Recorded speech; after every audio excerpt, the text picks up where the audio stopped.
हिंदी साहित्य निःशुल्क बैच में आज हमारा आधुनिक काल से हम शुरुआत करने वाले हैं। तो सबसे पहले आधुनिक काल का हम यहाँ पर भूमिका देखेंगे, उसका बारे में शुरुआत कहाँ से हुई, कैसे हुई, किन परिस्थितियों में हुई है ना? ये सब कुछ हम पढ़ने वाले हैं। भारतेंदु काल की तरफ हम बढ़ रहे हैं, तो जिन बच्चों ने भी पहली क्लासेस नहीं देखी हैं, वो ज़रूर देख लेना, क्योंकि हम रीति काल तक कंप्लीट कर चुके हैं। काव्य शास्त्र भी मैंने कल पढ़ा दिया है और जो भाषा विज्ञान है, उसको भी करवा दिया है, ठीक है? और जो भी बच्चे नए जुड़ रहे हैं, पिछली सभी क्लासेस को ज़रूर देख लेना। हिंदी का फ्री बैच हमारे यहाँ पर चल रहा है टीजीटी, पीजीटी का, जिससे आप जुड़ कर के बेहतरीन तैयारी कर सकते हैं। और इसके अलावा अगर आप पेड बैच से भी जुड़ना चाहें, जिसमें आपको मूल किताबें भी पढ़ाई जा रही हैं, टीजीटी का केवल 599 रुपए में पूरा बैच आपको मिल रहा है, जिसमें आपको सभी मूल किताबें पढ़ाई जाएंगी, यानी कि शुक्ल जी की, नगेंद्र जी, बच्चन जी। और इसके अलावा आपको ये सारे नोट्स तो हम पढ़ाएंगे ही, जो अभी हम पढ़ रहे हैं, और व्याकरण भी, संस्कृत साहित्य, सब कुछ डिटेल में आपको यहाँ पर मिल जाएगा अगर आप जुड़ना चाहें तो, ठीक है? आधुनिक काल की बात करें तो ये 1900 विक्रमी संवत से इसकी शुरुआत होती है। 1757 से ही भारत में आधुनिकता की लहर आने लगी थी, ठीक है? 1757 लिखा हुआ है, ध्यान देना यहाँ पर स्पष्ट संकेत। लेकिन इसके 19वीं शताब्दी के उत्तरार्ध, यानी कि 1857 में, जब हमारे गुलाम भारत की पहली स्वतंत्रता क्रांति हुई थी, है ना, सैनिकों के द्वारा, तो ये 1857 से दिखाई देने लगा था, यानी कि 100 साल बाद। हिंदी में आधुनिक जीवन बोध के प्रवर्तक भारतेंदु हरिश्चंद्र का जन्म 1850 ईस्वी में हुआ था। आ- आधुनिक जीवन बोध के प्रवर्तक कहा जाता है किसको? हरिश्चंद्र को। जन्म हुआ था इनका 1850 में। ब्रज भाषा की जगह अब खड़ी बोली ने ले लिया था। जो पहले रीति काल तक आपने देखा होगा, ब्रज और अवधि का ही बोलबाला था, लेकिन अब खड़ी बोली यहाँ पर अपने पैर फैलाने लगी थी। सर्वप्रथम मिस्र बंधुओं ने आधुनिक हिंदी के इस कालखंड को परिवर्तन काल कहा था, याद रखना है, और वर्तमान काल का नाम दिया था, ठीक है? सबसे पहले मिस्र बंधुओं ने इसे क्या दिया? परिवर्तन काल और वर्तमान काल का नाम दिया। मिस्र बंधुओं के अनुसार आधुनिक काल का समय परिवर्तन काल बताया गया, ठीक है? आधुनिक काल का जो समय है उसे परिवर्तन काल बताया मिस्र बंधुओं ने। इस युग की जो समय सीमा है, इसे 1889 विक्रमी संवत से 1957 विक्रमी संवत तक माना है, ठीक है? ये मिस्र बंधुओं के अनुसार ये समय सीमा मानी गई है। बाकी वैसे मैं पीछे सब कुछ डिटेल में आपको पढ़ा चुकी हूँ कि किसकी सीमा कब से कब तक है। 1889 अगर आप ईस्वी में निकालना चाहो तो निकाल सकते हो। इसमें से 57 माइनस कर दो, 9 में से 7 गया तो कितना बचा? 2, 3, 8 और 2। 1832 से लेकर के 1832 से, और इसमें से 57 माइनस करेंगे तो 19, ठीक है? ये समय है जो माना है मिस्र बंधुओं ने। शुक्ल जी ने इसे नई काव्य धारा कहा, पुकारा है, याद रखना है, ठीक है? शुक्ल जी ने इसे क्या कहा है? नई काव्य धारा कहा है, जिसका समय माना है इन्होंने 1868 ईस्वी से 1893, जबकि लक्ष्मी सागर वार्ष्णेय ने 1850 ईस्वी से 1900 ईस्वी तक माना है।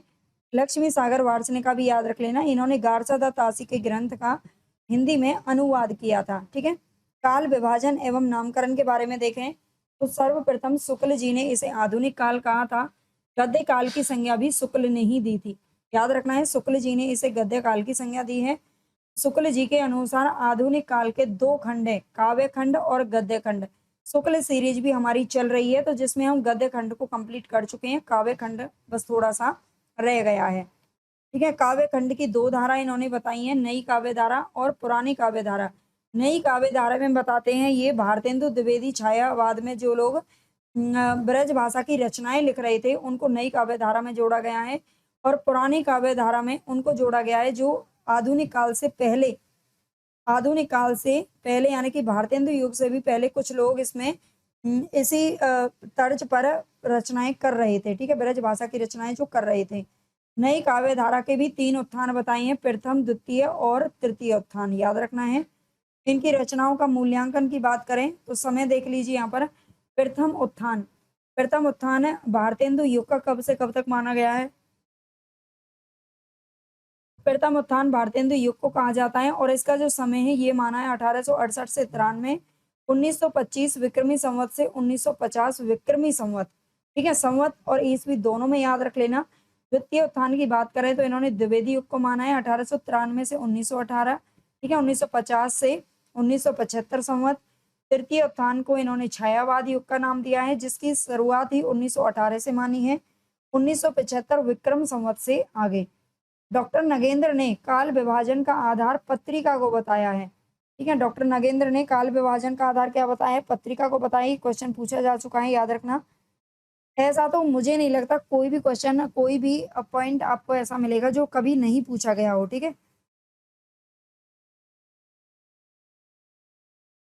सभी लाइनें, सभी एक एक लाइन इतनी इंपॉर्टेंट है कि ये क्वेश्चन बार बार पूछे ही जाते हैं। भारतेंदु की पत्रिका कवि वचन सुधा इन्होंने निकाली थी 1868 में ही। 1868 में ही इन्होंने विद्या सुंदर नाम का एक अनुदित, बांग्ला से अनुदित नाटक लिखा था सबसे पहले, और इसी समय इन्होंने 1868 में कवि वचन सुधा पत्रिका निकाली थी। इसका प्रारंभ इसी से माना जाता है, भारतेंदु युग का। और 1900 ईस्वी में सरस्वती पत्रिका का प्रकाशन शुरू हुआ था, और इससे भारतेंदु युग की समाप्ति मानी जाती है और द्विवेदी युग का शुरुआत मानी जाती है, ठीक है। डॉक्टर रामविलास शर्मा ने आधुनिक काल को नव जागरण काल की संज्ञा दी है, ठीक है, याद रखना है। लेकिन डॉक्टर उधर ही रामविलास शर्मा जी ने भक्ति काल को क्या कहा है, लोक जागरण काल कहा है। लोक जागरण काल की उपाधि दी है, याद रखना, लोक जागरण काल का नाम दिया है। और नव जागरण काल इन्होंने आधुनिक काल को कहा है। लोक जागरण ले आगे आ गया, चलिए कोई नहीं, लोक जागरण भक्ति काल को कहा गया है, नव जागरण आधुनिक काल को। मतलब दोनों में आपको बिल्कुल भी कंफ्यूज नहीं होना है, जब पेपर में आते हैं ना तो इनमें भूल जाते हैं बच्चे। रामविलास शर्मा ने दोनों को स्पष्ट करते हुए कहा है कि लोक जागरण प्रथम जातीय निर्माण को व्यक्त करने वाला सांस्कृतिक आंदोलन है, ठीक है। रामविलास शर्मा ने दोनों को स्पष्ट करते हुए क्या कहा है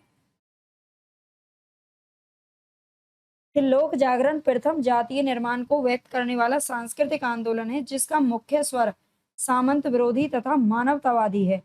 नव जागरण, हिंदी नव जागरण राष्ट्रीय स्वाधीनता का सामाजिक, राजनीतिक और सांस्कृतिक आंदोलन है, जिसका मुख्य स्वर साम्राज्यवाद विरोधी और सामंतवाद विरोधी है।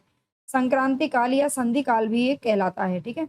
इसे संधि काल भी कहा है, किसी ने संक्रांति काल कहा है, किसी ने कुछ कहा है, मतलब सब लोग अपना अपना नाम देते हैं। आधुनिक काल के विविध नाम यहाँ पर आप देख लीजिए डिटेल में। आधुनिक काल या गद्य काल की संज्ञा किसने दी है, शुक्ल जी ने। वर्तमान काल की संज्ञा दी है मिश्र बंधुओं ने। जागरण काल का है त्रिभुवन सिंह ने। नव जागरण काल रामविलास शर्मा। साहित्य काल का है पृथ्वीनाथ नाथ कमल कुलश्रेष्ठ। आधुनिक काल का है डॉक्टर राम कुमार वर्मा और डॉक्टर गणपति चंद्र गुप्त, डॉक्टर नगेंद्र और हजारी प्रसाद द्विवेदी, इन सब ने आधुनिक काल का नाम दिया है। आधुनिक काल का सर्वमान्य विभाजन, ठीक है, अलग अलग विद्वानों के द्वारा जो विभाजन किया गया है इसको ध्यान से देख लीजिए, इन सब का स्क्रीनशॉट ले लेना आप अच्छे से, ठीक है। भारतेंदु युग का जो समय 1857 से 1900 ईस्वी में लिखा हुआ है। द्विवेदी युग का समय 1900 से 1918। छायावाद 18 से 36। प्रगतिवाद का 36 से 43। प्रयोगवाद 43 से 52। नई कविता 52 से 60 ईस्वी 8 साल। साठोत्तरी कविता 60 से 1990। साठोत्तरी कविता का जो समय है वो 60 से 90 तक चला। समकालीन कविता 1990 से 2000। और अद्यतन कविता ये आज की कविता के नाम से 2000 ईस्वी से चला आ रहा है। ये मोस्ट इंपॉर्टेंट है ना, पॉइंट याद रखना। आगे है डॉक्टर नगेंद्र के अनुसार आधुनिक काल का विभाजन और नामकरण देख लीजिए। ये डॉक्टर नगेंद्र ने ही दिया है। इन्होंने भारतेंदु काल को पुनर्जागरण काल कहा है, जिसका समय इन्होंने माना है 1857 से 1900 ईस्वी, ठीक है, 1857 से 1900 ईस्वी माना है। और जागरण सुधार काल इन्होंने द्विवेदी युग को कहा है, 1900 से 1918 ईस्वी माना है, ठीक है। छायावाद का समय इन्होंने माना है 1918 से 1938। अब यहाँ पर ध्यान देना, 2 साल बढ़ा करके माना है इन्होंने छायावाद का समय, ठीक है। 2 साल इन्होंने क्या कर दिए, यहाँ पर बढ़ा दिए हैं। छायावादोत्तर काल इसके बाद माना है। प्रगति प्रयोग काल का जो समय है वो 1938 से 1953। छायावादोत्तर, छायावाद के बाद में और प्रगतिवाद के मतलब साथ साथ चलता रहा था, लेकिन प्रगतिवाद और प्रयोग काल दोनों का जो समय है वो 38 से 53 माना है। प्रगति प्रयोग काल इन्होंने नाम दिया था, ठीक है, एक ही नाम दिया है इन्होंने दोनों को। नवलेखन काल इन्होंने माना है 53 ईस्वी से शुरुआत मानी है, ठीक है। तो ये भी मोस्ट इंपॉर्टेंट डॉक्टर नगेंद्र के अनुसार पूछे जाते हैं।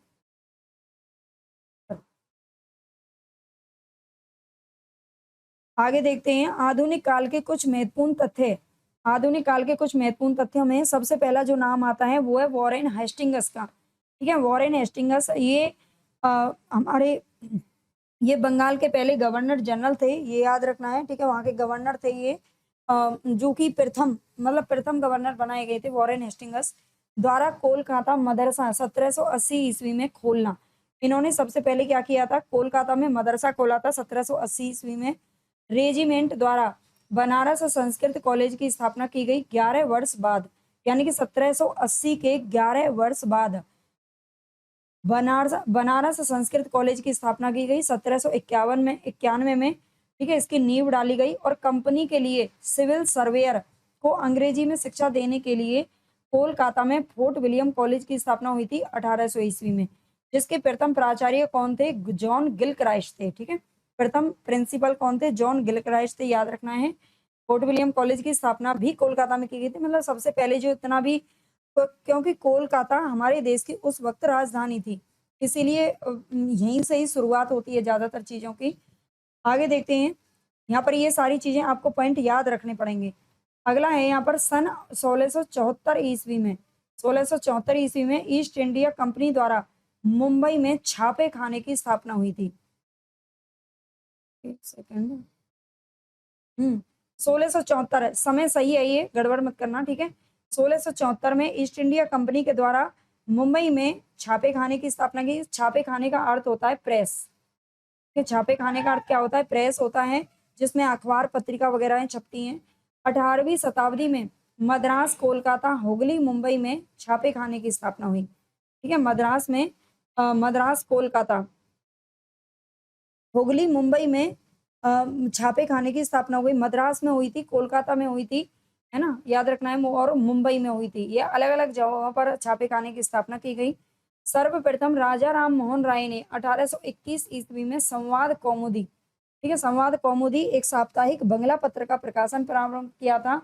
और ये पहला ऐसा पत्र था जिसे किसी व्यक्ति के द्वारा, है ना, इसे पर्सनल तरीके से, मतलब किसी व्यक्ति के द्वारा इसे संपादित किया गया था। हालांकि इससे पहले संस्था के द्वारा जो है करवाए जा रहे थे। आगे देखते हैं, संवाद कौमुदी का नाम आपको याद रखना है, 1821 में निकला था राजा राम मोहन राय के द्वारा।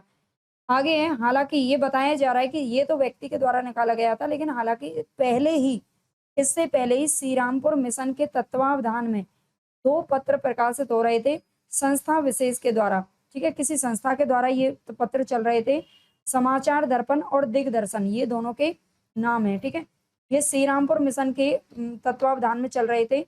मुंबई में गुजराती प्रेस के तत्वावधान में सन 1822 ईस्वी में बॉम्बे समाचार आरंभ हुआ था। ठीक है, ये एक पत्र निकलना शुरू हुआ था, अखबार, किसमें, गुजराती प्रेस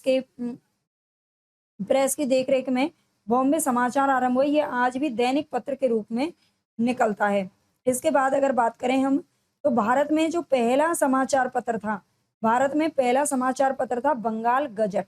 ठीक है, बंगाल गजट भारत का प्रथम समाचार पत्र माना जाता है, जिसका प्रकाशन हुआ था 29 जनवरी 1780 से, और ये कब तक चला था, 16 मार्च 1782 ईस्वी तक, जो कि अंग्रेजी भाषा का था।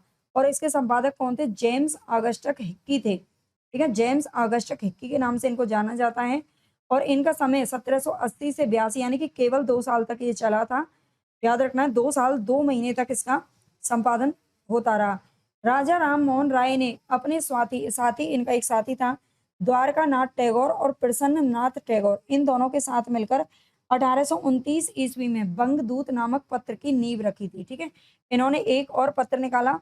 राजा राम मोहन राय ने पहला संवाद कौमुदी निकाला था, याद रखना, 1821 में, और फिर 1829 में बंगदूत नामक पत्र की इन्होंने नींव रखी। आगे बात करें तो हिंदी में पहला जो समाचार पत्र है, हिंदी में देखिए ये जो लिखा गया है ना, ये अंग्रेजी भाषा का था। ठीक है, ये अंग्रेजी भाषा के निकल रहे थे। लेकिन अगर हम बात करें हिंदी की, तो हिंदी में जो समाचार पत्र था, ये 1826 ईस्वी में 30 मई मंगलवार कोलकाता से साप्ताहिक रूप में पंडित जुगल किशोर के संपादक में उदंत मार्तंड नाम से प्रकाशित करवाया गया था। ये मंगलवार के दिन निकलता था, ये भी क्वेश्चन पूछा जा चुका है। ठीक है, 30 मई 1826 को। यह हिंदी भाषा का प्रथम साप्ताहिक पत्र था, ये याद रखना। ये हिंदी भाषा का प्रथम साप्ताहिक पत्र था। हालांकि यह पत्र 18 महीने में ही बंद हो गया था।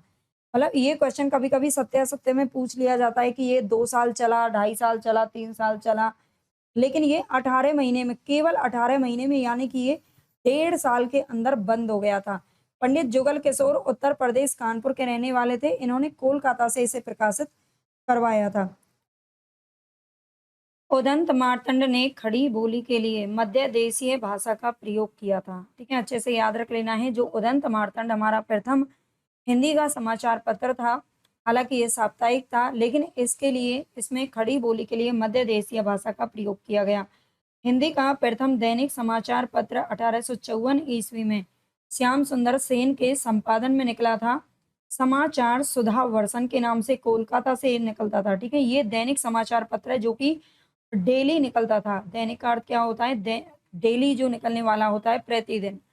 आगे अपनी बंग यात्रा के संदर्भ में ब्राह्मण समाज की इस नूतन सामाजिक समस्थिति का दर्शन किया था और 9 मई 1829 में राजा राम मोहन राय के संरक्षण में बंगदूत हिंदी पत्र प्रकाशित हुआ, जिसमें उर्दू, अंग्रेजी, बंगला में संस्करण भी प्रकाशित हुआ करते थे। ठीक है, याद रखना अच्छे से।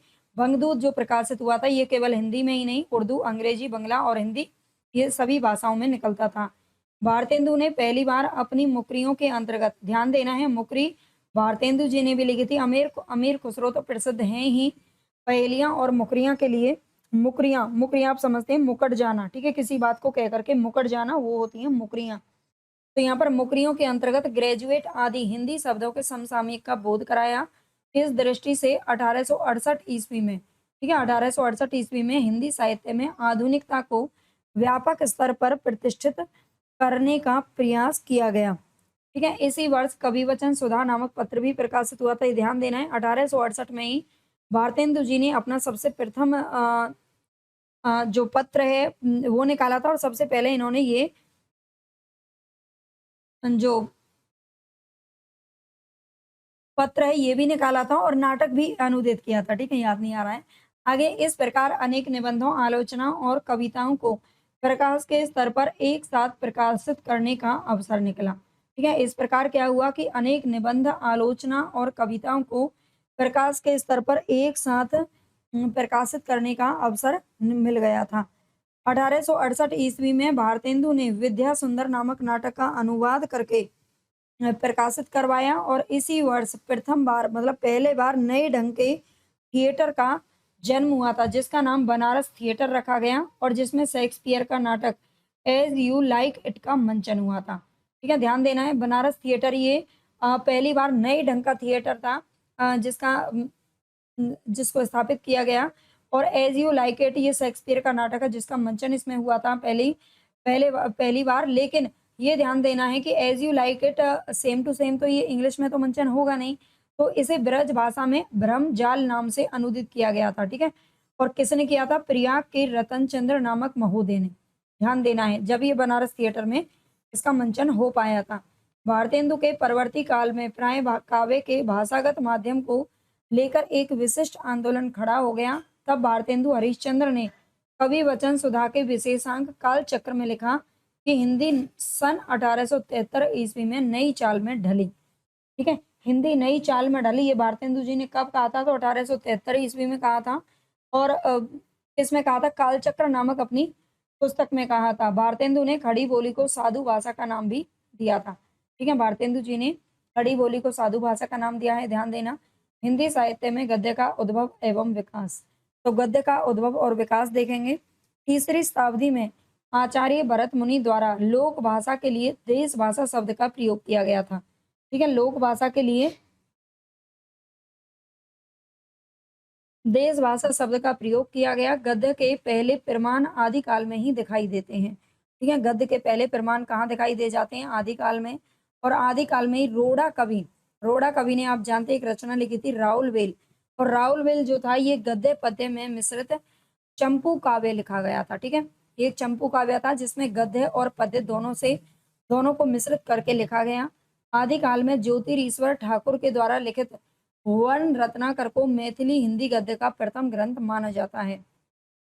ध्यान देना है, यहाँ पर ये मैथिली भाषा में लिखा गया था वर्ण रत्नाकर, किसके द्वारा? ज्योतिरीश्वर ठाकुर के द्वारा। सर्वप्रथम अभट्ट शब्द का प्रयोग इसी रचना में हुआ था, ये भी ध्यान देना है। सबसे पहले अभट्ट शब्द का जो प्रयोग है, ये शब्द कहाँ से आया था, ये वन रत्नाकर में सबसे पहली बार इसका प्रयोग किया गया। और इसके बाद फिर विद्यापति की कीर्तिलता में भी मिलता है। कीर्तिलता और कीर्तिपताका इनकी दोनों अवट भाषा की ही लिखी मानी गई हैं। आचार्य शुक्ल जी का ये कहना है कि वल्लभाचार्य जी के पुत्र विठल नाथ जी ने श्रृंगार रस मंडन, ठीक है, श्रृंगार रस मंडन नामक एक ग्रंथ लिखा था, किसमें, ब्रज भाषा में, ठीक है, ध्यान देना है। विठल नाथ जी ने ब्रज भाषा में एक ग्रंथ लिखा जिसकी भाषा अपरिमार्जित एवं अव्यवस्थित। यहाँ पर इसका ये जिक्र क्यों किया गया है, क्योंकि ये गद्य की भाषा है, ठीक है, गद्य की रचना है। लगभग 1623 ईस्वी में वैकुंठ मणि, किसने, वैकुंठ मणि शुक्ल ने ओरछा नरेश जसवंत सिंह के यहाँ ब्रज भाषा में अगहन महात्म्य और वैशाख महात्म्य नाम की दो छोटी छोटी पुस्तकें लिखी थी, ठीक है, ध्यान देना है। वैकुंठ मणि शुक्ल ने जसवंत सिंह के यहाँ पर ब्रज भाषा में दो छोटी छोटी पुस्तकें लिखी। खड़ी बोली गद्य की महत्वपूर्ण पुस्तक गंग कवि के द्वारा रचित चंद छंद वर्णन की महिमा है, ठीक है, चंद छंद वर्णन की महिमा, ये भी गद्य की रचना है जो कि गंग कवि के द्वारा लिखी गई है और ये खड़ी बोली में लिखी गई, जिसकी रचना अकबर के समय में हुई थी। गंग कवि को अकबर का ही दरबारी कवि कहा जाता है। इसके बाद मुंशी सदा सुखलाल और लल्लू लाल से 60 वर्ष पहले खड़ी बोली का प्रमाणित रूप, आप जानते हैं लल्लू लाल और सदा सुखलाल ने लगभग 1803, 1802, 1804 इन सन में अपनी पुस्तकें लिखी थी। लेकिन 1741 ईस्वी में राम प्रसाद निरंजनी जिनका पूरा नाम था, इन्होंने एक पुस्तक लिखी थी भाषा योग वशिष्ठ, ठीक है, जो कि इनकी एकमात्र रचना है, ये मिलती है गद्य की रचना। आचार्य शुक्ल ने राम प्रसाद निरंजनी को प्रथम प्रौढ़ गद्य लेखक भी माना है। आचार्य शुक्ल के मतानुसार परिमार्जित खड़ी बोली की सर्वप्रथम अनुदित रचना पद्म पुराण मिलती है, जो कि पंडित दौलत राम ने 1771 ईस्वी में लिखी थी। शुक्ल के मतानुसार आधुनिक खड़ी बोली की प्रथम रचना कौन सी है, एकांतवासी योगी मानी जा गई है, ठीक है, एकांतवासी योगी है जो कि गोल्ड स्मिथ की हर्मिट का अनुवाद किया गया है ब्रज भाषा में, जो कि श्रीधर पाठक की है, ठीक है, खड़ी बोली में किया गया है, ठीक है, जो श्रीधर पाठक की है, जो स्वच्छंदवाद के प्रवर्तक हैं। अंग्रेज जब ये पूरी तरह से समझ चुके थे कि उर्दू इस देश की स्वाभाविक भाषा नहीं है और ना ही उसका साहित्य देश का साहित्य है, तब उनकी तरफ से पुस्तकें लिखने की व्यवस्था हुई, जिसके अनुसार 1800 ईस्वी में फोर्ट विलियम कॉलेज की स्थापना की गई थी और इसी कॉलेज के आचार्य के द्वारा हिंदी की विभिन्न पुस्तक लिखी गई, ठीक है। अंग्रेजों को जब ये पता चल गया था कि भाई हिंदी ही इस देश का असली भाषा है और उसका साहित्य इसी देश का साहित्य है, तो उन्होंने क्या किया कि 1800 ईस्वी में फोर्ट विलियम कॉलेज की स्थापना कर दी और जिसके द्वारा कॉलेज के मतलब हिंदी की विभिन्न पुस्तकें यहाँ से लिखी गई थी। इसलिए खड़ी बोली गद्य को एक साथ आगे बढ़ाने वाले 4 महानुभाव पैदा हुए हैं, जिनमें इन चारों का नाम आपको याद रखना है। मुंशी सदा सुखलाल, सैयद इंशा अल्लाह खान, लल्लू लाल और सदल मिश्र, ठीक है, ये 4 महानुभावों के नाम आते हैं, जिनको हम आगे थोड़ा सा डिटेल में पढ़ने वाले हैं। फोर्ट विलियम कॉलेज की स्थापना 10 जुलाई 1800 ईस्वी में कोलकाता में गवर्नर जनरल थे लॉर्ड वेलेजली, ठीक है, वेलेजली के समय पर हुई थी, जिसमें जॉन गिलक्राइस्ट हिंदुस्तानी विभाग के अध्यक्ष नियुक्त किए गए थे।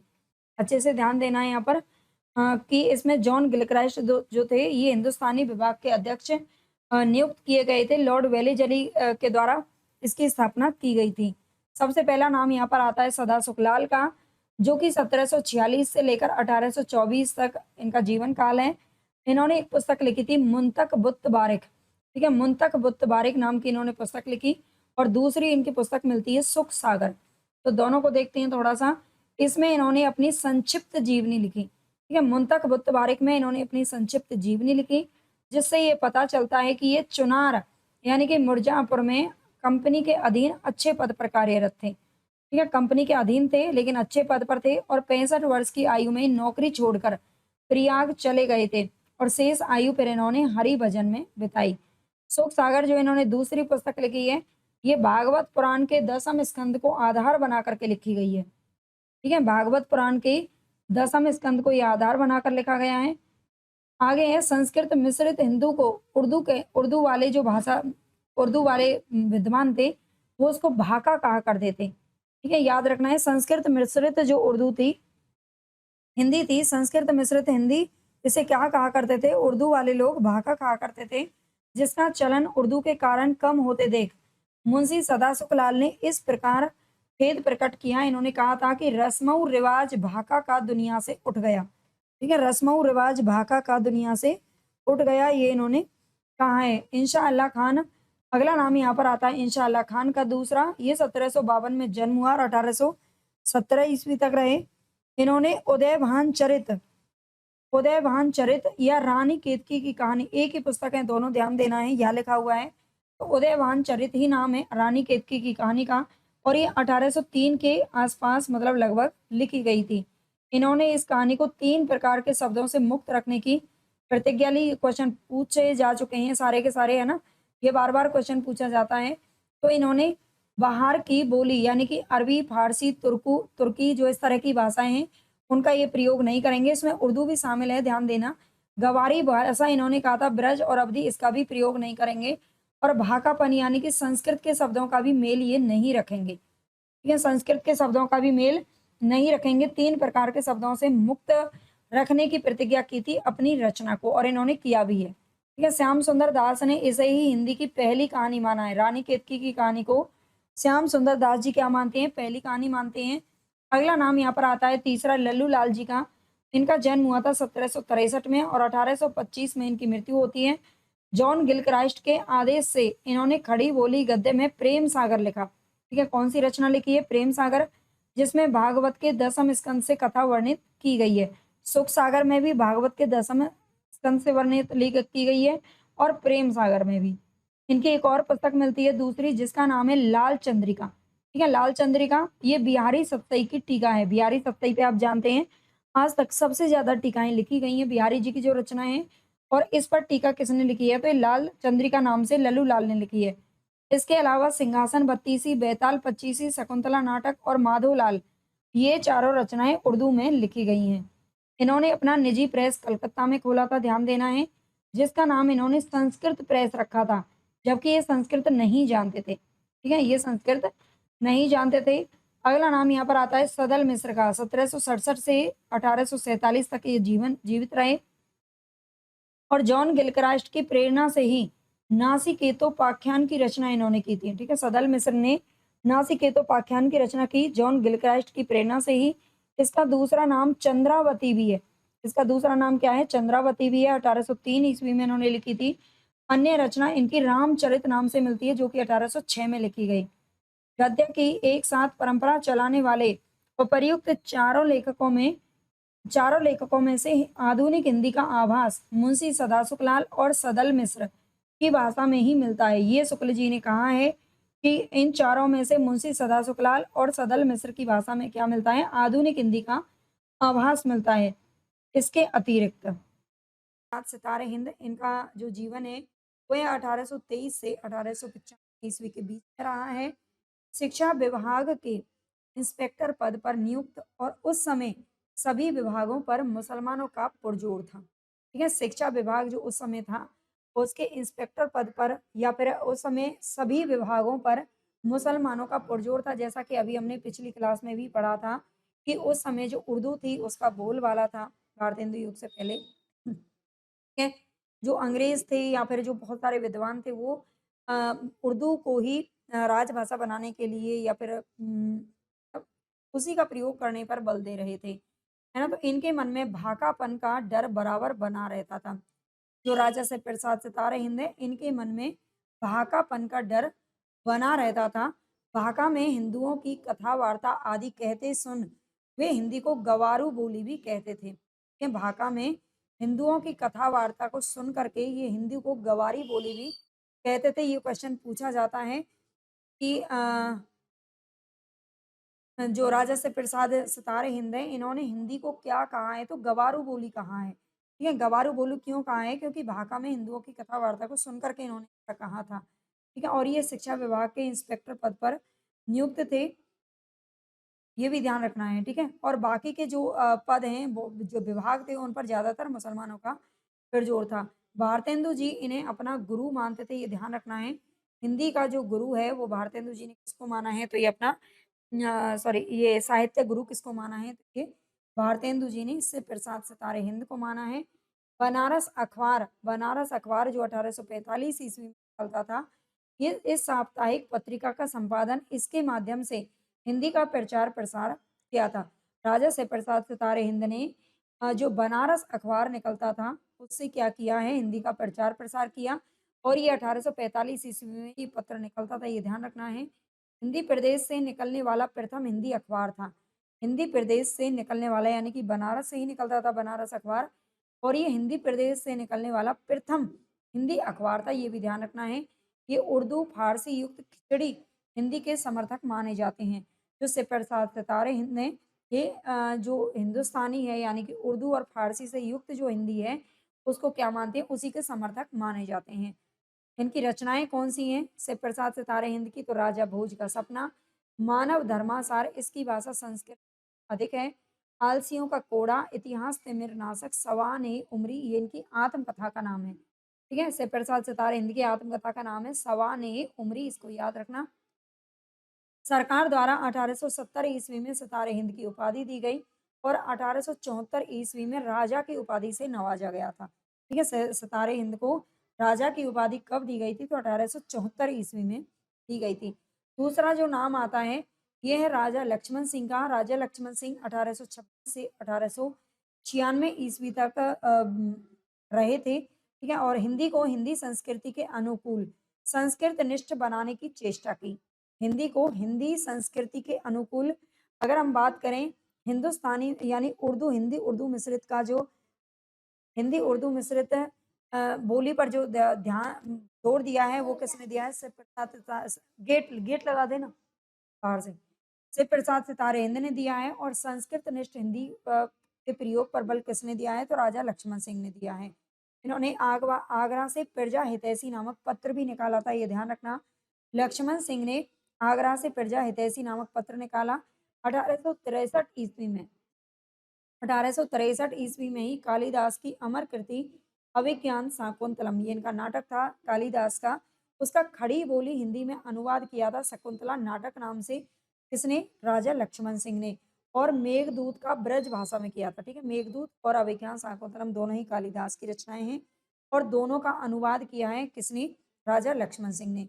आगे देखते हैं फ्रेडरिक पिंकॉट, ये सभी इंपॉर्टेंट पॉइंट हैं पेपर की दृष्टि से, बहुत ही इंपॉर्टेंट है ना? मुझे लगता है आप सभी को ज़्यादा से ज़्यादा शेयर कीजिए और ये क्लास ज़रूर देखनी चाहिए, है ना? ये वो नोट्स हैं जो मैंने खुद से अलग-अलग किताबों से टाइप किए हैं और जो आपको चाहें तो घर बैठे भी प्राप्त हो सकते हैं, मिल सकते हैं। अगर आप चाहें तो ले सकते हो, ठीक है? फ्रेडरिक पिंकार्ट प्रसिद्ध हिंदी प्रेमी के रूप में इनको जाना जाता है। इनकी भाषा और शैली से बहुत प्रभावित हुए थे, ठीक है? जो फ्रेडरिक पिंकार्ट थे, ये राजा लक्ष्मण सिंह की भाषा और शैली से बहुत प्रभावित हुए। 1875 ईस्वी में इसे इंग्लैंड में प्रकाशित करवाया था। आगे राजा शिव प्रसाद सितारे हिंद ने अपनी गुटका में इस रचना को स्थान दिया है। ठीक है, शिव प्रसाद सितारे हिंद ने अपनी जो गुटका है उसमें क्या दिया है? इस रचना को स्थान दिया है, ये भी ध्यान रखना। आगे देखते हैं 1881 ईस्वी में 1881 ईस्वी में मेघदूत के पूर्वार्ध और 1883 ईस्वी में उत्तरार्ध का पद्य अनुवाद प्रकाशित हुआ था। ये 1881 में मेघदूत जो रचना है कालिदास की उसको ब्रज भाषा में अनुवाद किया था। उसका पूर्वार्ध 1881 में प्रकाशित हुआ और 1883 में उत्तरार्ध प्रकाशित हुआ था। 2 भागों में इसको प्रकाशित करवाया गया था। 1870 ईस्वी में अंग्रेजी सरकार द्वारा राजा की उपाधि राजा लक्ष्मण सिंह को दी गई थी। लक्ष्मण सिंह को भी राजा की उपाधि कब दी गई? 1870 में दी गई और शिव प्रसाद सितारे हिंद को 1874 में दी गई। दोनों का याद रखना। आगे बढ़ते हैं अब हम भारतेंदु युग की तरफ। भारतेंदु युग से पहले आधुनिक काल के जो भी इम्पोर्टेंट लाइनें थी वो मैं करवा चुकी हूँ। ठीक है? तो अब बढ़ेंगे थोड़ा-सा भारतेंदु युग की तरफ। भारतेंदु युग नामकरण, विशेषताएँ एवं प्रमुख कवियों को देखेंगे। सबसे पहले देख लेते हैं भारतेंदु युग की जो आरंभिक सीमा है, वो सर्वमान्य अवधि हम पिछली क्लास में पढ़ चुके हैं 1857 से 1900 तक और इसके संबंध में आलोचकों के जो मत हैं, वो यहाँ पर दे रखे हैं। इसका समय दे रखा है तो इसको एक बार आप पढ़ लेना। रामचंद्र शुक्ल ने 1868 से 1893 माना है, मोस्ट इम्पोर्टेंट है और मिस्र बंधुओं ने 1869 से 1888 माना है राम कुमार वर्मा 1870 से 1900 मानते हैं। रामविलास शर्मा 1868 से 1900 मानते हैं। केसरी नारायण शुक्ल ने 1865 से 1900 माना है। डॉक्टर नगेंद्र 1868 से 1900 मानते हैं और लक्ष्मी सागर वार्ष्णेय ने 1850 से सीधा-सीधा 1900 माना है। ठीक है, संवत यहाँ पर आप देख लेना। आगे है आलोचकों द्वारा भारतेंदु युग का नामकरण। तो नामकरण के बारे में भी काफ़ी क्वेश्चन बनते हैं। भारतेंदु युग का जो नाम है वो क्या-क्या दिया है किसी ने? तो हिंदी साहित्य अभ्युत्थान, हिंदी साहित्य अभ्युत्थान का नाम क्या दिया है? तो नागरिक प्रचारणी सभा ने भारतेंदु काल का नाम दिया है। नई काव्यधारा या प्रथम उत्थान आचार्य रामचंद्र शुक्ल ने कहा है। भारतेंदु काल कहा है भारत महावीर प्रसाद द्विवेदी ने। ठीक है, भारतेंदु काल किसने कहा है? तो महावीर प्रसाद द्विवेदी ने नाम दिया है। और नव जागरण काल नाम दिया है रामविलास शर्मा जी ने। पुनर्जागरण काल या फिर भारतेंदु युग नाम दिया है डॉक्टर नगेंद्र ने। और भारतेंदु युग नाम दिया है किसने? नंद दुलारे वाजपेयी जी।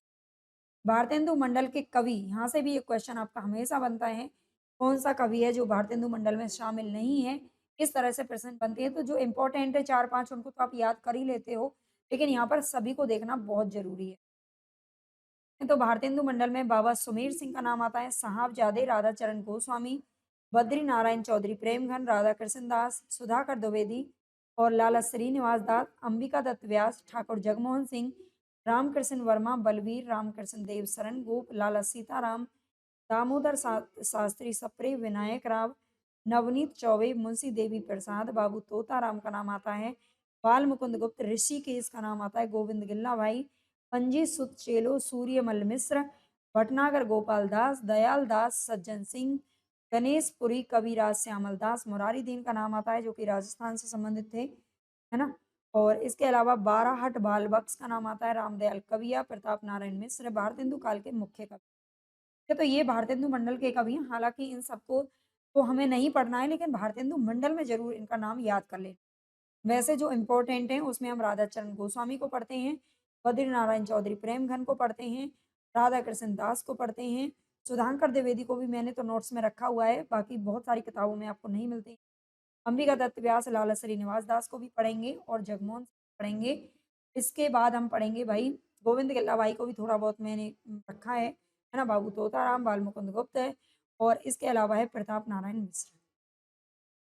ठीक है, लेकिन भारतेंदु मंडल में सभी का नाम याद रखना। अब हम आगे थोड़ा-सा बढ़ते हैं, भारतेंदु हरिश्चंद्र के जो भी इम्पोर्टेंट तथ्य हैं, उनको देखेंगे। अगर आपने को क्लास अच्छी लग रही है और आपने अभी तक लाइक नहीं किया है, तो प्लीज़ ज़रूर कर देना। ठीक है, जितना ज़्यादा आप लाइक, शेयर, कमेंट करेंगे, जितना ज़्यादा आप मुझे यूट्यूब पर सपोर्ट करोगे, उतना ही आपके लिए बहुत सारी चीज़ें फ्री में मैं प्रोवाइड करवा दूँगी, है ना? अगर आप सपोर्ट करेंगे तो, क्योंकि ये आपके सपोर्ट से ही सब सक्षम हम हो सकते हैं, सक्षम हैं इस काम को करने के लिए। भारतेंदु हरिश्चंद्र के बारे में देख लेते हैं, तो इनका जो जन्म है वो 9 सितंबर 1850 ईस्वी में काशी के अंदर हुआ था, ये ध्यान रखना। और उनकी मृत्यु 6 जनवरी 1885 ईस्वी में काशी में ही हुई थी, है ना? मृत्यु और जन्म दोनों ही काशी में हुए थे और इनकी जो जो जीवन था वो केवल और केवल 35 वर्ष की अल्पायु में ही स्वर्ग सिधार गए थे, यानी कि बहुत कम समय भगवान ने इनको दिया था, जबकि बहुत ज़्यादा देना चाहिए था। क्योंकि भारतेंदु जी ने बहुत काम किए हैं हमारे साहित्य को लेकर के, हमारे मतलब नव जागरण लोगों को जागरूक करने के लिए बहुत काम किया। आगे है उनके पिता का नाम था गोपाल चंद्र गिरधर दास और माता का नाम था सुलेखा, प्रेमिका का नाम था चंद्रिका। आगे उपनाम की अगर हम बात करें तो उर्दू लेखन के लिए रसा उपनाम का प्रयोग करते थे, इंपॉर्टेंट बहुत ज़्यादा है। उर्दू लेखन के लिए भारतेंदु रसा उपनाम का प्रयोग करते थे और उनके गुरु का नाम था शिव प्रसाद सितारे हिंद। वल्लभ संप्रदाय में दीक्षित हैं, ये भी इम्पोर्टेंट है, याद रखना। वल्लभ संप्रदाय से दीक्षित थे। इनकी प्रथम रचना विद्या सुंदर 1868 ईस्वी में लिखी गई थी। ठीक है? 1868 ईस्वी में ये अनूदित नाटक था, ये ध्यान रखना। 1868 ईस्वी में लिखा गया। आगे थोड़ा-सा इनमें इनको हम डिटेल में पढ़ेंगे और प्रथम पत्रिका 1868 ईस्वी में ही कवि वचन सुधा के नाम से लिखी गई थी। पूरी वीडियो अगर आप देखोगे ना तो ये पॉइंट आपको अच्छे से समझ में आ जाएँगे, क्योंकि आगे इनको डिटेल में भी दे रखा है। प्रथम खड़ी बोली की जो रचना थी वो थी फूलों का गुच्छा। कि प्रथम खड़ी बोली की रचना फूलों का गुच्छा थी। प्रथम संपादित समाज की अगर बात करें तो इन्होंने कविता वर्धिनी सभा जो कि 1870 ईस्वी में इसका स्थापना की थी। ठीक है? ये समाज के लिए मतलब कविता वर्धिनी सभा की स्थापना की थी। 1880 ईस्वी में भारतेंदु की उपाधि मिली थी। ये ध्यान रखना है, भारतेंदु इनका जो मूल नाम था वो पूछा जाता है वो था हरीशचंद्र और भारतेंदु की उपाधि मिली थी 1880 ईस्वी में। इसके अतिरिक्त भारतेंदु को हिंदी नवजागरण का अग्रदूत, भारतीय नवोत्थान के प्रतीक, आधुनिक हिंदी के पितामह और हिंदी गद्य का जनक, ठीक है, इन सारी उपाधियों से भी नवाजा गया है। 10 वर्ष की आयु में ही माता-पिता की मृत्यु हो गई थी। हाँ, सोचिए मतलब माता-पिता की मृत्यु केवल 10 साल की उम्र में हो गई। 15 वर्ष की उम्र में आपने एक पद लिखा था, "लै ब्योढ़ा ठाड़े भये, श्री अनिरुद्ध सुजान, बाड़ा सुर की सेन को हनन लगे भगवान।" के 15 वर्ष की उम्र में ये पद भारतेंदु जी ने लिख दिया था और ऋणी हो जाने के कारण मृत्यु हो गई। ये जो मृत्यु का कारण है वो बताया जाता है कि ऋणी हो जाने के कारण मृत्यु हो गई थी। उस समय साहित्य की कोई वैल्यू नहीं थी, कोई कुछ खास कुछ मिलता ही नहीं था लेखकों को, है ना? वो सिर्फ़ अपनी संतुष्टि के लिए और लोगों को जागरूक करने के लिए, अपनी देशभक्ति जताने के लिए ही उस समय रचनाएँ किया करते थे, है ना? अपने देश की बुराइयों वगैरह को जागरूक करने के लिए। 1868 ईस्वी में कवि वचन सुधा को मासिक रूप में प्रकाशित करवाया था, ठीक है? मासिक रूप में प्रकाशित हुआ, लेकिन 1877 ईस्वी में 15 दिन यानी कि पाक्षिक में प्रकाशित होने लगा और फिर 1881 ईस्वी से ये साप्ताहिक हो गई थी। ये एक ऐसी पत्रिका है जो तीनों रूपों में प्रकाशित हुई थी, ठीक है? एकमात्र पत्रिका हिंदी की जो तीनों रूपों में प्रकाशित हुई, पहले मासिक, फिर पाक्षिक और फिर साप्ताहिक, तीनों का समय भी दे रखा है। बालमुकुंद गुप्त के अनुसार बालमुकुंद गुप्त जी कहते हैं कि कवि वचन सुधा के हर अंक के लिए लोगों को टकटकी लगाए रहना पड़ता था। कवि वचन सुधा में इतना अच्छा जो मैटर आता था, इतना अच्छा चीज़ें लोगों को देखने को, पढ़ने को मिलती थी कि हर अंक जब इसका अंक छपता था, पहले मासिक में छपता था, लोग इतना उत्साहवर्धक रहते थे, मतलब इसका इतना इंतज़ार करते थे, फिर उसको इसीलिए 15 दिन में कर दिया और फिर सप्ताह में कर दिया, है ना? क्योंकि लोगों को बहुत ज़्यादा इंतज़ार था, बहुत इसको पसंद किया था। भारतेंदु की बहुमुखी प्रतिभा को देखते हुए शुक्ल जी कहते हैं कि भारतेंदु अपनी सर्वतोन्मुखी प्रतिभा के बल से एक ओर तो पद्माकर त्रिदेव की परंपरा में दिखाई पड़ते थे, तो दूसरी ओर बंग देश के माइकल मधुसूदन तथा शरत चंद्र की श्रेणी में आते हैं। उसी प्राचीन व नवीन का सुंदर सामंजस्य भारतेंदु की कला का विशेष माधुर्य है। क्या भारतेंदु की बहुमुखी प्रतिभा को देखते हुए शुक्ल जी ने क्या कहा है, तो शुक्ल जी का ये जो कथन है वो बहुत ही इंपॉर्टेंट है, याद रख लेना। आगे 20 वर्ष में ऑनरेरी मजिस्ट्रेट बनाए गए थे, तब स्त्रियों के विकास हेतु कार्य किए गए थे। ये ध्यान रखना, 20 वर्ष में ऑनरेडी मजिस्ट्रेट बना दिया गया था, समझ लीजिए आप। मतलब भगवान ने कहते हैं ना, मतलब सब कुछ इतनी जल्दी जल्दी तय हो रहा था, इतनी जल्दी जल्दी 15 वर्ष की उम्र में पद लिख दिया, 20 वर्ष में ऑलरेडी मजिस्ट्रेट बना दिए गए, है ना? जिस वक़्त एक बच्चे को एक मतलब वो मैच्योरिटी आती नहीं है, लेकिन भारतेंदु जी इतने मैच्योर हो गए थे, एक तो माता-पिता नहीं थे, उस वजह से भी, है ना? और स्त्रियों के विकास के लिए भी कार्य किए, इतनी सारी मतलब संस्थाएँ वगैरह इन्होंने खोल दी थी। आप सोचिए, लेकिन भगवान ने जल्दी ही अपने पास बुला लिया, वरना और अगर कम से कम 30 साल जीते, बहुत कुछ देश के लिए कर जाते। 1873 ईस्वी में हरिश्चंद्र मैगज़ीन को मासिक प्रकाशित किया गया था। ठीक है, 1873 में एक और मैगज़ीन, एक और पत्रिका निकाली भारतेंदु जी ने, जिसका नाम था हरिश्चंद्र मैगज़ीन। ये पत्रिका ब्रज भाषा की समर्थक थी और बनारस की घटनाओं को उजागर कर रही थी। उस समय की जो घटनाएँ घट रही थी, उनको उजागर करने का काम करती थी ये मैगज़ीन और 8 माह और 8 अंक के बाद इसका नाम बदल करके हरिश्चंद्र चंद्रिका कर दिया गया। चंद्रिका भारतेंदु जी प्रेमिका का नाम था और अपनी प्रेमिका के नाम पर इस मैगज़ीन का नाम बदल दिया था भारतेंदु जी ने, है ना? आगे है स्त्री उपयोगी पत्रिका 1874 ईस्वी में बाला बोधिनी नाम से प्रकाशित की, जिसमें स्त्रियों की समस्या और घरेलू टिप्स दे रखे थे। ठीक है, जो बाला बोधिनी थी, ये स्त्रियों की समस्या से संबंधित थी, 1874 ईस्वी में निकाली गई थी। यानी कि 3 पत्रिका थी जो अपने जीवन काल में निकाली थी भारतेंदु जी ने। आगे हैं वैष्णव भक्ति के प्रचार के लिए 1873 ईस्वी में तदीय समाज की स्थापना की गई थी भारतेंदु जी के द्वारा और भारतेंदु ने पेनी रीडिंग क्लब की स्थापना 1873 ईस्वी में ही की थी। फिर तदीय समाज की स्थापना की 1873 में, 1873 ईस्वी में ही पेनी रीडिंग क्लब की स्थापना भी की थी। आगे भारतेंदु अपने जीवन के उत्तरावस्था तक ब्रज भाषा के समर्थक थे। बाद में द्वितीय या द्विभाषी पद्धति के समर्थक बन गए। ठीक है, पहले भारतेंदु अपने जीवन के उत्तरावस्था तक क्या थे? ब्रज भाषा के समर्थक थे, लेकिन बाद में ये द्विभाषी पद्धति के समर्थक बन गए। समर्थक कैसे? ये काव्य में तो ब्रज भाषा मतलब काव्य के लिए ब्रज भाषा चाहते थे और गद्य को खड़ी बोली में लिखने के पक्षधर बन गए थे। गद्य यानी कि जो निबंध या फिर उपन्यास, इस तरह का जो होता है उसे गद्य विधा बोलते हैं और ये खड़ी बोली में लिखा जाना चाहिए, ऐसा भारतेंदु जी का मत था। आचार्य रामचंद्र शुक्ल ने इन्हें नर प्रकृति का कवि कहा है। ये नर प्रकृति का कवि किसने कहा है? शुक्ल जी ने कहा है। आगे भारतेंदु जी ने जानकी मंगल नाटक में लक्ष्मण का रोल निभाया था। जानकी मंगल नाटक था शीतला प्रसाद त्रिपाठी जी का और उसमें लक्ष्मण का रोल निभाया था भारतेंदु ने और नील देवी जो नाटक था ये खुद भारतेंदु जी का ही था और इसमें पागल का अभिनय किया था। आगे है इसमें अनूदित नाटकों के बारे में थोड़ा-सा डिटेल में पढ़ना बहुत इम्पोर्टेंट है क्योंकि यहाँ से बहुत बनते हैं। अनूदित नाटकों में सबसे पहला आता है विद्या सुंदर 1868 में, ये इनका पहला नाटक माना जाता है जो संस्कृत नाटक चौर पंचासिका, ये पॉइंट याद रख लेना, विल्हन कवि का एक नाटक था चौर पंचासिका, इसका अनूदित किया गया और ये बंगला संस्करण विद्यासागर यतीन्द्र मोहन ठाकुर का हिंदी अनुवाद है। संस्कृत में चौर पंचासिका नाटक था, विलन कवि के द्वारा लिखा गया था, ठीक है? और बंगला में यतीन्द्र मोहन ठाकुर ने विद्यासागर के नाम से लिखा था और जिसे विद्या सुंदर के नाम से भारतेंदु जी ने हिंदी में कन्वर्ट कर दिया। फिर 3 अंकों में विद्या एवं सुंदर की प्रेम गाथा का वर्णन इसमें किया गया है। ठीक है? आगे दूसरा जो नाटक है अनुदित नाटकों में वो है पाखंड विडंबन 1872 में आया। कृष्ण मिश्र कृत प्रबोध चंद्रोदय संस्कृत के नाटक के तीसरे अंक का अनुवाद है। आगे है धनंजय विजय 1873 ईस्वी में लिखा कंचन कवि कृत संस्कृत व्याय योग के तीसरे अंक का अनुवाद है। ठीक?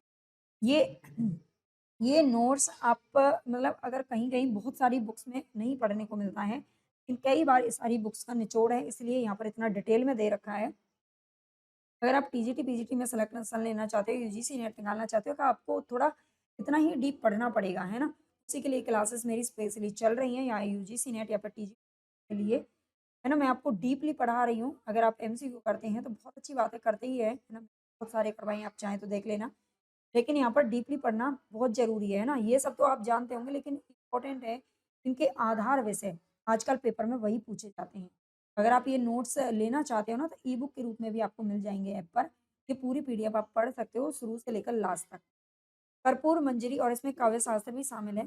कर्पूर मंजरी 1875 में लिखा गया राजशेखर कृत कर्पूर मंजरी का अनुवाद है। भारत जननी 5वां नाटक है 1870 में लिखा गया। ये नाटक गीत है जो संस्कृत से हिंदी में अनुदित है। मुद्रा राक्षस 1875 विशाख दत्त कृत संस्कृत नाटक मुद्रा राक्षस का अनुवाद है। दुर्लभ बंधु ये थोड़ा-सा यहाँ से क्रम बिगड़ गया था। दुर्लभ बंधु 1880 में शेक्सपियर की मर्चेंट ऑफ वेनिस ये बहुत बार पूछा जा चुका है। मर्चेंट ऑफ वेनिस का हिंदी अनुवाद है, याद रखना। मौलिक नाटकों की बात करें तो वैदिकी हिंसा हिंसा न भवति 1873 में लिखा गया। इसमें पशु बलि प्रथा का विरोध करते हुए सामाजिक धार्मिक विसंगतियों पर व्यंग्य किया गया है। ये वैदिक हिंसा हिंसा न भवति हिंसा की बात हो रही है तो पशु बलि जो होती है ये हिंसा ही होती है, इसका यहाँ पर विरोध किया गया है। सत्य हरिश्चंद्र 1875 लिखा गया है। छेमीश्वर कृत चंड कौशिक के आधार पर लिखा गया है। ये 4 अंकों का नाटक है और इसमें असत्य पर सत्य की विजय दिखाई गई है। सत्य से अर्थ है असत्य पर सत्य की विजय। नवयुवकों में चरित्र एवं आदर्श स्थापित करने के उद्देश्य से भी लिखा गया है। इंपॉर्टेंट पॉइंट है, ठीक है? नवयुवकों में चरित्र और आदर्श स्थापित आज के समय पर भी ऐसे लेखकों की बहुत आवश्यकता है हमारे देश में, है ना? श्री चंद्रावली तीसरा नाटक है 1876 में लिखा गया। ये नाटिका के रूप में लिखा गया है। इसमें वैष्णव भक्ति एवं प्रेम तत्व का चित्रण करते हुए प्रेम का रूप वर्णित किया है। चौथा नाटक है विशस्य विषम औषधम 1876 ईस्वी। ये भान के रूप में लिखा गया। नाटकों की अलग-अलग शैली होती है, तो इसीलिए ये भान है। देसी नरेशों की दुर्दशा पर आंसू बहाते हुए चेतावनी दी गई है कि यदि वे ना संभले तो धीरे-धीरे अंग्रेज सभी देसी रियासतों को अपने अधिकार में ले लेंगे। क्या देसी जो राजा महाराजा होते थे उस समय पर हमारा देश राजा महाराजा होते थे अंग्रेजों के आने से पहले, है ना? तो देसी नरेशों को यहाँ पर क्या किया गया है चेतावनी दी गई है, ठीक है? विशस्य विषम औषधम। भारत दुर्दशा की बात करें तो 1880 ईस्वी में आया। ये हमारे यूजीसी नेट के सिलेबस में भी है, इसको मैं पढ़ा चुकी हूँ, ठीक है? भारत दुर्दशा 1880 ईस्वी ब्रज रत्न दास के अनुसार 1876 इसका समय है और ये नाट्य रासक इसको कहा गया है। ये नाट्य रासक माना गया है। ये इनका प्रथम राजनीतिक नाटक माना जाता है। प्रथम मौलिक मौलिक भी अगर यहाँ पर पूछ लिया जाता है, ठीक है? मौलिक प्रथम मौलिक राजनीतिक नाटक किसको माना गया है? तो ये भारत दुर्दशा को माना गया है। अगर प्रथम नाटक की बात करें तो वो भारतेंदु जी के जो पिता थे गिरधर दास गोपाल चंद्र ठीक है? उनका नाटक था नहुस नाटक, उसको नाटक नाटक माना गया है, लेकिन ये राजनीतिक की बात हो रही है। इसमें राष्ट्रीय भक्ति का स्वर उद्घोषित हुआ है। नील देवी 1881 में लिखा गया ऐतिहासिक गीत श्रेणी का नाटक है। इस नाटक में 5 दृश्य हैं। नील देवी में 5 दृश्य हैं। भारतीय नारी के आदर्शों की महत्ता का प्रतिपादन किया गया है। नील देवी एवं सूर्यदेव इसमें प्रमुख पात्र हैं। नील देवी और सूर्यदेव प्रमुख पात्र हैं। इस नाटक में भारतेंदु जी ने पागल की भूमिका निभाई थी। ठीक है, लक्ष्मण की भूमिका निभाई थी जानकी मंगल नाटक में और पागल की भूमिका निभाई थी नील देवी नाटक का ही नाटक है। 7वां इनका नाटक आता है मौलिक नाटकों में अंधेर नगरी 1881 में लिखा गया। इसमें बिहार के ये प्रहसन है, ठीक है, पूछा जाता है। इसमें बिहार के एक विवेकहीन रजवाड़े को आधार बनाकर प्रशासनिक तंत्र पर व्यंग्य किया गया है। इसके मुख्य पात्रों में महंत है जो कि एक साधु है, नारायण दास और गोवर्धन दास इसके 2 शिष्य होते हैं। इसमें 6 दृश्य हैं। इस नाटक की रचना एक ही रात में कर दी गई थी। डॉक्टर बच्चन सिंह क्या कहते हैं भारतेंदु जी को लेकर? भारतेंदु भारतेंदु का सबसे अधिक महत्वपूर्ण नाटक है अंधेर नगरी, ठीक है? सबसे अधिक महत्वपूर्ण नाटक अंधेर नगरी को माना है बच्चन सिंह ने। आगे कहते हैं कि अपने कथ्य और प्रयोग की दृष्टियों से यह आज भी प्रासंगिक है। यदि भारत दुर्दशा पहला राजनीतिक नाटक है, तो अंधेर नगरी पहला आधुनिक नाटक। ठीक है? इतना ही डिटेल में अगर आपको पढ़ना है ना? यूट्यूब पर तो क्लासेस चल ही रही हैं, लेकिन पूरा डिटेल नहीं पढ़ाया जाता, वहाँ पर वन लाइनर करवा रही हूँ मैं। है ना? यहाँ से तो भारतेंदु जी से तो ऐसा कोई लाइन थी ही नहीं जिसको मैं छोड़ देती, है ना? जिसको मैं स्किप कर देती। मुझे लगा ही नहीं, मुझे लगा इसको तो पूरा पढ़ाना ही चाहिए भारतेंदु जी को क्योंकि सारे बनते हैं, इसलिए मैं इसको डिटेल में पढ़ा रही हूँ। अगर इतना ही डिटेल में आपको पूरा हिंदी साहित्य पढ़ना है शुरू से लास्ट तक तो आप मेरे जो पेड बैच है उससे भी जुड़ सकते हो। केवल और केवल ₹699 में कंप्लीट कोई किताब आपको खरीदने की ज़रूरत नहीं पड़ेगी। यहाँ पर आपको कंप्लीट बैच मिल जाएगा, सभी क्लासेस आपको मिल जाएँगी। अपूर्ण कृतियाँ की अगर बात करें, तो प्रेम जोगिनी अपूर्ण रही है 1875 में, मौलिक है लेकिन अपूर्ण रचना नाटिका है। सती प्रताप ये भी अपूर्ण है, इसे राधा कृष्ण दास ने पूरा किया था, पूछा जाता है। 1883 में गीति रूपक है और रत्नावली ये 1868 में लिखा गया। ये संस्कृत की रत्नावली नाटिका जो कि हर्ष द्वारा रचित नाटक है, उसका अनुवाद है लेकिन ये अपूर्ण रह गई थी। प्रवास नाटक 1868 में और मृच्छकटिकम और नवमल्लिका इनको लिख रहे थे, लेकिन नहीं लिख पाए थे। भारतेंदु हरिश्चंद्र के निबंधों की अगर हम बात करें तो निबंधों से भी प्रश्न बहुत बनते हैं। जनरल कालचक्र, लेवी प्राण लेवी, भारतवर्षोन्नति कैसे हो सकती है हमारे सिलेबस में, कश्मीर को जातीय संगीत, संगीत सार हिंदी भाषा 1875 में लिखा था। काशी, बादशाह, दर्पण, वैष्णव बत्ता और भारतवर्ष नाटकों का इतिहास, सूर्योदय और ईश्वर बड़ा विलक्षण, बद्रीनाथ की यात्रा, एक अद्भुत अपूर्ण स्वप्न, स्वर्ग में विचार सभा, सूर्योदय, सूर्योदय शायद 2 बार टाइप हो गया है, मणिकर्णिका नाम से निबंध लिखा था। रामायण का समय पूछा जाता है, उदय पुरोदय, लीलावती, कालचक्र, है ना? कालचक्र, जर्नल कालचक्र अलग निबंध है और कालचक्र अलग है ना? ये 1890 में आया था। प्रकाशित हुआ था। भ्रूण हत्या, ईश्वर बड़ा विलक्षण है और माघ स्नान विधि, 1-2 इसमें दोबारा टाइप हो गए हैं ना, लिखने में हो जाता है। तो माघ स्नान विधि ये सभी निबंध हैं, तो याद रखने हैं आपको। राजभक्ति से संबंधित कुछ रचनाएँ हैं। अलवरत वर्णन अंतरपा अंतरलापिका, या अलवरत वर्णन अंतरलापिका महारानी विक्टोरिया के पति के निधन पर ये रचना लिखी थी। राजभक्ति से संबंधित की रचना है। रिपुनाष्टक ये लॉर्ड रिपन की प्रशंसा में लिखित है ना? लॉर्ड रिपन की प्रशंसा में लिखा गया है। रिपन को वैसे सबसे अच्छा गवर्नर बताया गया है। श्री राजकुमार का सुस्वागत पत्र, श्री राजकुमार का सुस्वागत पत्र ये विक्टोरिया द्वितीय का जो पुत्र आया था भारत पहली बार आया था, उसके यहाँ पर सुस्वागत पत्र के रूप में ये जो रचना है वो लिखी गई थी। आगे है भारतेंदु हरिश्चंद्र की प्रमुख रचनाओं की शैली क्या है? तो ये शैली से भी क्वेश्चन बनता है। बंदर सभा परौड़ी शैली में लिखी गई। उर्दू का स्यापा स्यापा शैली है। समदिन मधुमास ये गाली में लिखा गया है। कि गाली का अर्थ ये है कि अगर शादी विवाहों में देखा होगा तो हमारे भारत के कुछ गाँव वगैरह की रीति-रिवाज होती हैं, तो उसमें जो समधी वगैरह आते हैं ना, उनको मतलब हँसी-मज़ाक वाली गालियाँ दी जाती हैं। ठीक है? तो ये गाली शैली में लिखा गया। समदिन मधुमास, समदिन नाम से ही पता चल जाएगा। नए ज़माने की मुकरी, प्रातः समीरण, प्यार छंद में और वर्षा विनोद कविता शैली में लिखा। आगे हैं कुछ रचनाएँ और देखते हैं। भक्त सर्वस्व, कार्तिक स्नान, वैशाख महात्म्य एवं उत्तरार्ध भक्तमाली ये भक्ति से संबंधित रचनाएँ हैं। ये भक्ति से संबंधित है, जैसे भक्ति काल में रचनाएँ लिखी जाती थी, उस प्रकार की ये भगवान की भक्ति से या फिर भक्ति से ही संबंधित रचनाएँ हैं ना, जैसे कार्तिक में स्नान करते हैं तो हमारे अंदर जो भक्ति होती है उसी को ही दर्शाते हैं, है ना? उत्तरार्ध भक्तमाल। उत्तरार्ध भक्तमाल में इन्होंने मुस्लिम कृष्ण भक्त कवियों की प्रशंसा करते हुए कहा है, "इन मुसलमानन हरिजनन पर कोटिक हिंदू वारिये।" मुस्लिम कृष्ण भक्तों में जो नाम आता है वो रसखान का आता है ना? तो रसखान के लिए भी ये पंक्ति कही जाती है। आगे अगर हम बात करें तो ये तो सारे निबंध वगैरह हो गए। कहानियों में एक कहानी लिखी थी जिसका नाम है अद्भुत अपूर्व स्वप्न। यात्रा वृत्तांतों में सरयू पार की यात्रा, लखनऊ की यात्रा और मेहंदावल की यात्रा, ये 3 यात्रा वृत्तांत लिखे थे भारतेंदु जी ने। आत्मकथा में एक कहानी कुछ आप बीती कुछ जग बीती है, ठीक है? आत्मकथा के रूप में लिखा है। उपन्यास की बात करें तो पूर्ण प्रकाश चंद्र प्रभा के 2 उपन्यास लिखे हैं। काव्य कृतियाँ देख लेते हैं, काव्य कृतियाँ कौन-सी हैं? तो दशरथ विलाप, कहाँ हो ए हमारे राम प्यारे, किधर तुम छोड़कर मुझको सिधारे। ठीक है, ये इनकी काव्य कृतियाँ हैं। कहाँ हो ए हमारे प्राण राम प्यारे, किधर तुम छोड़कर दशरथ सिधारे, मुझको सिधारे।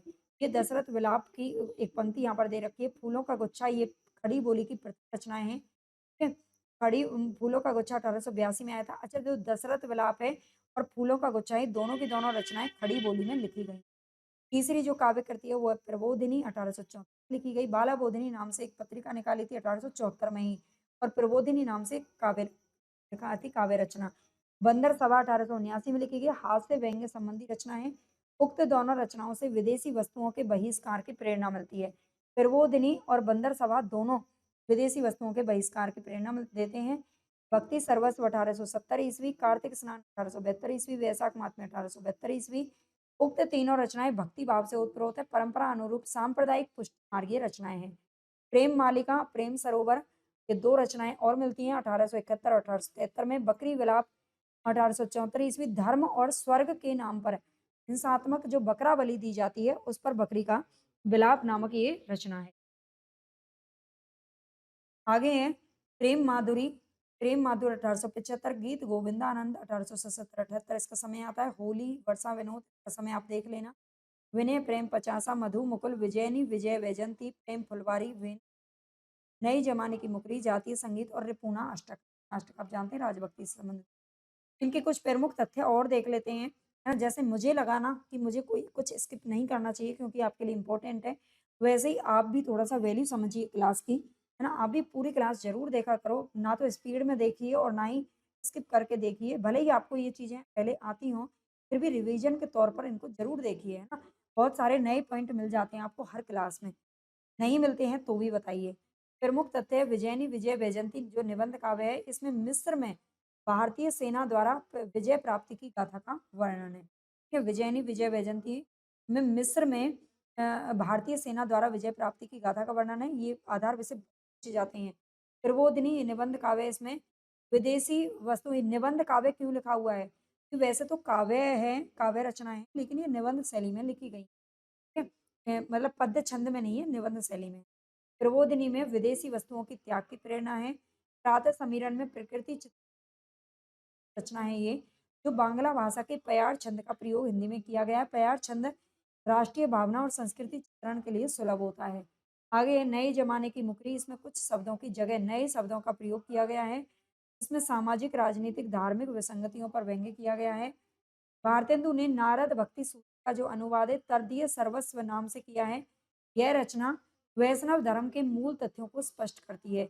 सांडिल्य भक्ति सूत्र नामक जो रचना है, इसका अनुवाद भक्ति सूत्र वैजयंती से किया है। रानी छद्म लीला, तन्मय लीला, देवी छद्म लीला, ये प्रबंध गीत काव्य हैं। डॉक्टर नगेंद्र ने भारतेंदु हरिश्चंद्र को कविता के क्षेत्र में नवयुग का अग्रदूत कहा है। आगे है इतिहास ग्रंथ, अगर हम देखें तो इतिहास ग्रंथों में बादशाह दर्पण, कश्मीर कुसुम और बूंदी का राजवंश है, ये इतिहास ग्रंथ से संबंधित। ऊपर अभी हमने बादशाह दर्पण और कश्मीर कुसुम उसमें भी पढ़ा था निबंधों में, निबंध तो है लेकिन ये इतिहास से संबंधित। भारतेंदु एक-एक पॉइंट को देखो नोट्स में कितना अलग-अलग तरीके से आपको बिल्कुल साफ अच्छे से क्लियर सब कुछ समझ में आ जाए, इसी तरीके से पूरा हिंदी साहित्य मैंने नोट्स तैयार किए हैं। अगर आप लेना चाहें ना तो आपकी बहुत सारी मेहनत बच सकती है। भारतेंदु हरिश्चंद्र ने सुंदरी तिलक 1869 ईस्वी में प्रकाशित हुआ और पावस कवित संग्रह नामक काव्य संग्रह ग्रंथ भी प्रकाशित किए, जिनमें परंपरा अनुसार श्रृंगारपूर्ण कविताओं की प्रधानता है। भारतेंदु के समस्त काव्य ग्रंथों का संकलन काशी नागरी प्रचारणी सभा, काशी के भारतेंदु ग्रंथावली दूसरा खंड में हुआ है। इन्होंने हिंदी वाङ्मय को लगभग 70 ग्रंथ दिए। ठीक है, हिंदी वाङ्मय को लगभग 70 ग्रंथ आए हैं। पंडित राम नरेश त्रिपाठी, आचार्य रामचंद्र शुक्ल, श्री ब्रजरत्न दास, पंडित अयोध्या सिंह उपाध्याय हरिऔध ने भारतेंदु को आधुनिक हिंदी काव्य का मसीहा कहा है। ठीक है, तो आगे इनकी कुछ पंक्तियां हैं, लेकिन पंक्तियां मैं आपको एक अलग क्लास में करवाऊंगी, है ना। पहले हम मतलब जो वन लाइनर पर्सन है उनको पढ़ लें, फिर एक क्लास आपको अलग मिल जाती है पंक्तियों की। उसी तरह मैंने आदिकाल, भक्तिकाल और रीतिकाल का भी करवा दिया है। अगर आपने वो क्लासेस नहीं देखी है ना, तो आप बहुत कुछ मिस कर सकते हो। ज़रूर देख लेना, आपको बहुत सारे क्वेश्चन सीधे-सीधे छपे मिलेंगे, है ना। क्योंकि मैं दिल से इसलिए चाहती हूँ, क्योंकि मैंने जितनी मेहनत की है नोट्स को बनाने में, मैं चाहती हूँ ज़्यादा से ज़्यादा बच्चों के पास ये पहुँचे, है ना। ज़्यादा से ज़्यादा बच्चे कम समय में अच्छी तैयारी कर सकें। तो ज़्यादा से ज़्यादा क्लास को प्लीज़ शेयर कीजिए और लाइक, सब्सक्राइब कीजिए टेलीग्राम चैनल।